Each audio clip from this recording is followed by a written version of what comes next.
This review is brought to you in part by an unnamed contributor with a powerful computer, the generous contributions by our local patrons, and from the comments and watch time of viewers like you. Thank you! Basically, my solar power tower would increase our ability to harvest energon by about 700%, giving us a near infinite supply for us without damaging the natural ecosystem found on this planet. While I admire your efforts, I have to ask, would this be something the Decepticons would want? Well, I hadn't considered it. But I don't see why they wouldn't. Then I'm afraid I'm going to have to decline your proposal. If the Decepticons shouldn't have it, then the sad reality is that none of us should have it. I'm sorry, Grapple. I guess you're right, Optimus. Wheeljack, what do you got for me today? I call it the Immobilizer Ray. Clever, or whatever you fire this thing on goes into stasis, presumably forever. Well, I have to ask you the same thing. Would the Decepticons want this? Oh, heck, I don't know. Good enough for me. I want 50 more made the moment you get the chance. Why, hello, YouTube. Greetings from the Lazy Eyebrow to review number 110. A whole 10 reviews after I said goodbye to the channel. Man, if 2018 me had the foresight to see where I'd be today. Anyway, review number 110 is none other than Earthrise Wheeljack, the last of my purchases in the Deluxe Class Earthrise Wave 1 lineup. And frankly, a lot of people's as well, as poor Ironworks is currently shelf-warming at my location in Moncton. So let's take a gander at Jackie. Wheeljack in this incarnation seems to be inspired by the design of the Lancia Stratos Turbo, that the Masterpiece is based off as well. And you can definitely see these design cues in the window, the front bumper, a little bit of the spoiler, and paint scheme itself and its application are very much based on the Lancia Stratos Turbo. However, unlike Cliffjumper, where he was pretty much a 95% match to a Mitsubishi Starion, Wheeljack seems to have another car mashed into the Stratos. This would appear to be crossed with another Lancia car, that being the Stradale. And I'm very thankful to the two people that pointed me in this direction because I know it wasn't a very good Stratos homage in the first place and that there was definitely another vehicle thrown in the mix. Another person pointed out that some of the elements seem to be taken from the Dome Zero, a Japanese prototype sports car that never entered production, and hey, I can definitely see that too. Basically, all those elements have come together to give us Earthrise Wheeljack, and it's not bad. It's about the best I can say about it, though. It's something that's not great. I mean, it is Wheeljack, and it hits pretty close to the stylizing of the Masterpiece on a budget, which this is now the third review in a row that I'm saying this, because it rings true. This is Masterpiece on a budget. It's just, there's something about this alt mode that doesn't sit right to me, and I can't exactly put my finger on it. And bear in mind, I'm talking strictly shape here, because we're about to get to a whole different aspect of the vehicle mode that I actually don't like, and that's color. I've had a total of 3 Wheeljacks prior to this. The 2012 Generations, 2015 Masterpiece, and both of those times the Wheeljack I got was this nice, crisp white. It was such a joy to behold. Last year I was sent a Combiner Wars Wheeljack, and the issues on that figure have been talked about to death by other reviewers, but what I want to talk about is the white. It's still white, and it's a slightly off-white, but it's still a closer match to white than Earthrise here. Like, let's throw a label on here, we'll color match it, and yeah, there's the color spectrum it's pulling from to give us this off-white. Meanwhile, this is the white we get in both the MP and the Generations version, which both had great shades, or lack thereof. And even that has nothing on the washed-out pea soup green and pale red that he's currently sporting on his body. And this rusty orange for the wheels. Like, why? Let's look back to the Generations one from close to 10 years ago. And yeah, gunmetal wheels aside, look at these colors on the body. They're so vibrant. They're bold. Eye-catching. I really liked this paint scheme. And to come to this now and get this sickly-looking desaturated Wheeljack on a Stratos Stradale crossover? I'm not exactly wowed. However, that's not to say it's all bad, though. I love these racing sponsorships. There's something we usually don't get on figures in this line. Going back again to Generations, it was this very simple paint scheme, and that's where it ended. And in contrast, Wheeljack has a wide array of sponsorships, all of which are some in-joke about the franchise.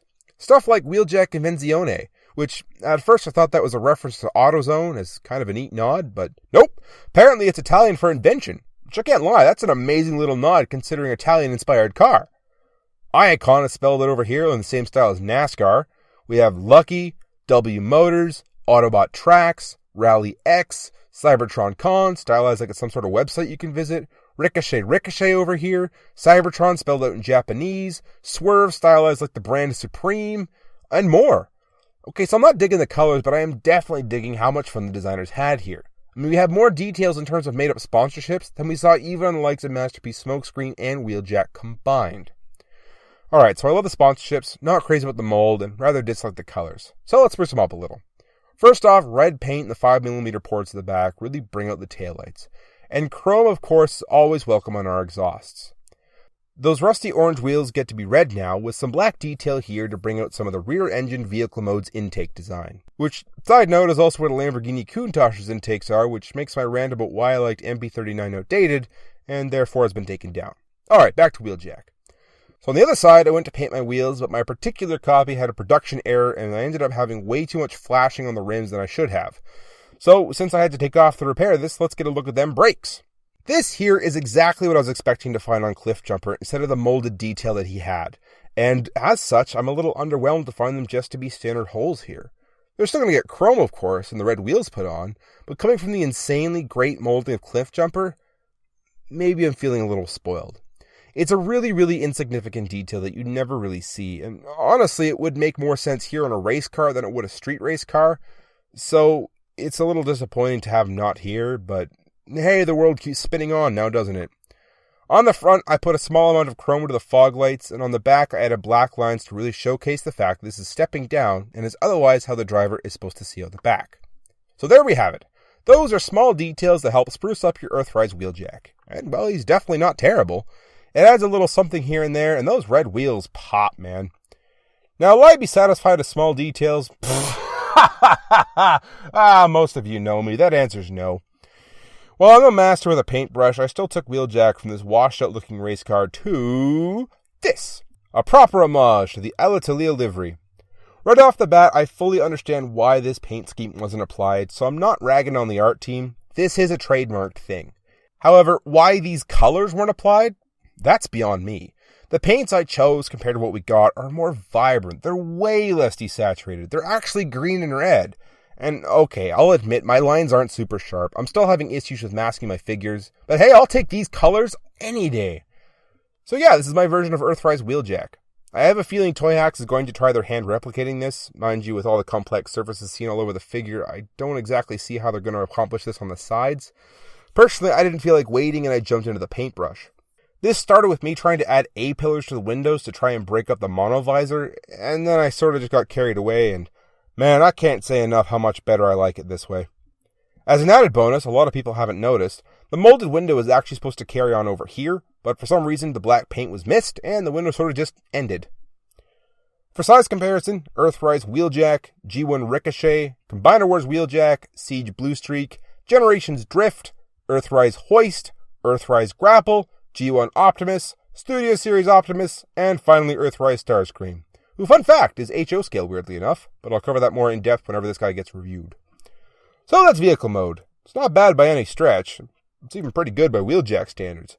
It's not a Viper Corvette crossover, it's all sorts of Lancia references crossed over into one Lancia-based package, but the off-white and the original desaturated green and red didn't do it for me. By all accounts, I should love this thing now, and I just don't. I can't even fully explain why. I like it a lot better now, the custom paint, that's for sure, but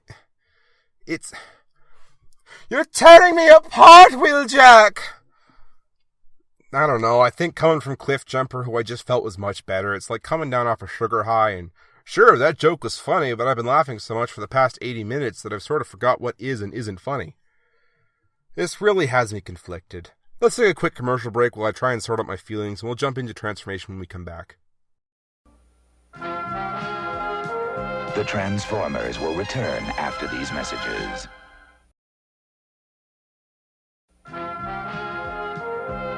We now return to the Transformers.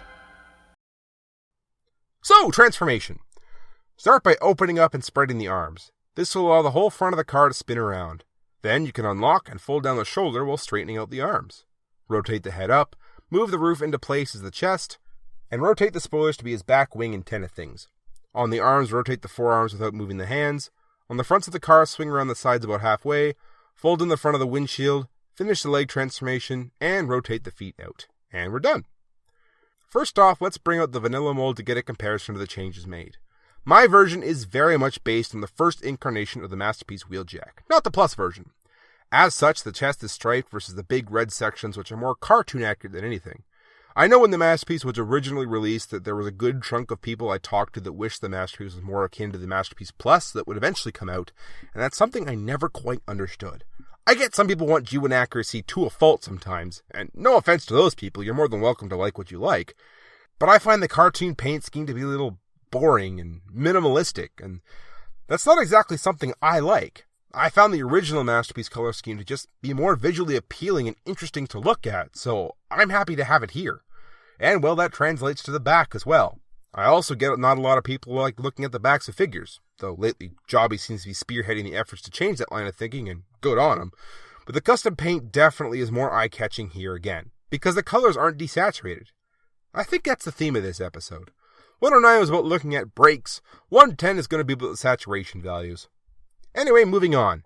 I haven't seen a lot of people talk about this, which that in of itself is sort of surprising, but these back wings are actually parts on 5mm ports rather than just pinned in moving parts, and thank goodness! This is going to allow at least someone, if not Toy Hacks, to make a new part that's going to make for better wings in robot mode. I hear Nonef has something in the works too.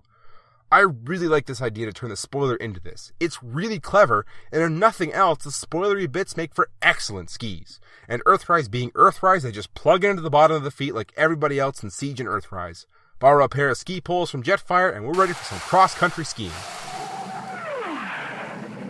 So beyond the extra playability of the spoiler skis, the 5mm ports allow pretty much anything to fit in there, like accessories from Titan's Cup, Combiner Streetwise, Siege Jetfire, Generations Jetfire, Siege Jetfire, Generation Seekers, Siege Jetfire, or even someone with a 3D printer. That being said, this is the War for Cybertron trilogy, which means the 5mm ports aren't limited to his back, so, feel free to go nuts. So as for his actual accessory, he comes with this little shoulder-mounted thing. I lost mine 2 days into filming, and it's not like I could finish the video without it, so I had to go out and buy a second figure to complete this review. What happens to this second figure, time will tell, but if you're wondering why there's 2 figures for this video, there's your answer. This shoulder thing is a dual-purpose accessory. It's supposed to be a shoulder cannon, or it can be a little pistol. Basically, it's trying to be both, though being accurate to either. Beyond that, he also has access to 3 blast effect ports. And while the tip of the shoulder thing isn't shaped like it should be, the blast effects can plug onto the end if you force them together enough. His articulation is alright, featuring 2 hinges to allow for a good range of movement in the shoulders. The elbow only moves 90 degrees and it rotates. Wrist rotation is also present. This is one of the things that bugs me. This is where they decided to put the hinge for the elbow articulation. It makes for a long forearm and short biceps instead of them being symmetrical, which makes for the arm equivalent of Astrotrain leg syndrome. Not to mention making his arms look a little longer than they should be in static poses. The legs, on the other hand, are proportioned alright. Hips, knees, and ankles move standard to how Siege has been giving us for the past year. That coupled with waist articulation, a ball-jointed head, along with a separate piece for transformation that can be exploited for more range of up and down movement in the head, makes for some pretty decent articulation. All of this makes for a sturdy figure with a good base platform to stand on. Decent articulation with a range of movement for good poses.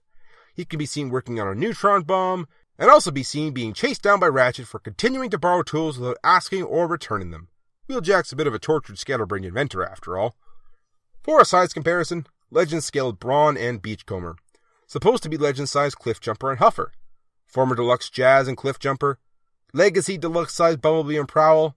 G1 Prime and Voyager Optimus. Leader Astrotrain and Voyager Blitzwing. And finally, Deluxe Siege Mirage and Sideswipe. So that's my review for Earthrise Wheeljack. I don't want to be too negative on this figure for 2 reasons. The first of which is, this is not a bad figure by any stretch. This looks exactly like Wheeljack should, whether you've customized it or you're rocking out the desaturated vanilla paint scheme.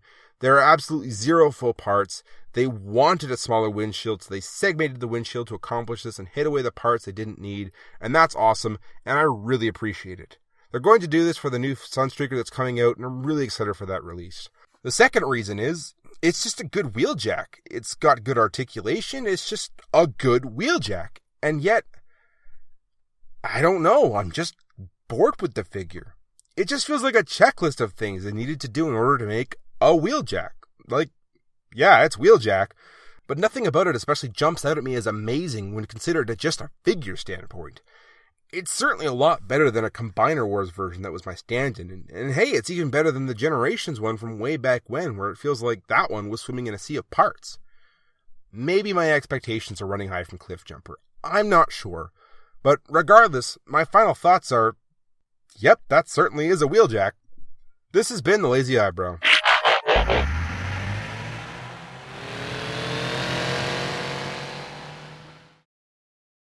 So what did you think? This is an experiment where the video itself is digitally boosted to 4 times the frame rate with the cost of being reduced to quality of 1080p. Drop a comment below with your feedback, and if the consensus is positive enough, I might continue doing this going forward. Thanks for watching, everybody!